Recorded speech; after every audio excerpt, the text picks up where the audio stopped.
Кудайдын чакырыгы 22-июль.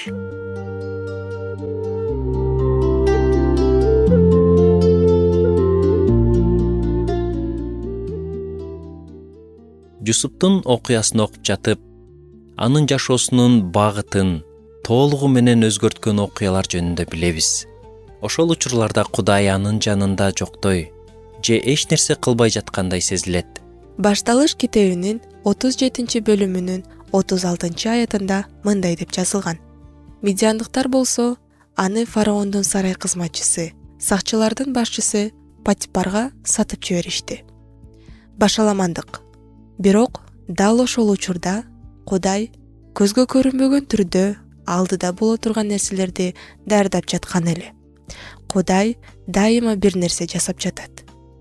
Ошол сыяктуу эле Ылдыйкы райондо 14 жыл жашагандан кийин Жубайым экөөбүздүн жашообузда да белгисиздик мезгили башталды. Биз башка жакка көчүүнү чечтик, бирок көп суроолор жарала баштады. Биз туура чечим кабыл алып жатабызбы? Бул чынында эле Кудайдын эркиби?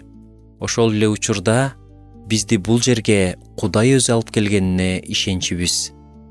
Келечегибиз кимдин колунда экенин билчүбүз. Жүрөгүбүздө Кудай берген терең тынчтык бар эле.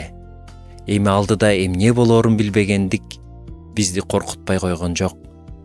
Мындай түшүнүксүз учурларда мени бир гана ой сооротчу. Ал ортодо да Кудай бир нерсе жасап жатат.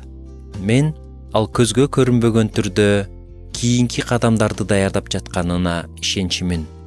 Макул болсоңуз керек. Кээде Кудай унчукпай тургандай сезилет. Жана эмне болуп жатканын түшүнө албайбыз. Бирок бир нерсе анык. Ал дайыма иштеп жатат. Ыйсанын айкашчыгачы ошол учурда жагымдуу көрүнгөн эмес. Бирок ошол эле учурда Кудай укмуштуу иш жасап жаткан. Ал биздин кунубузду төлөп, куткарылышыбызды даярдап жаткан.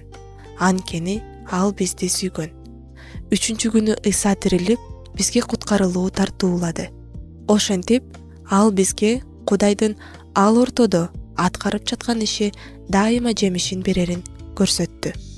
Бүгүн кандай жагдайдан өтүп жатпаңыз, Кудайдын жашооңуздагы ишине ишениңиз. Ал азыр да көзгө көрүнбөгөн түрдө иштеп жатат.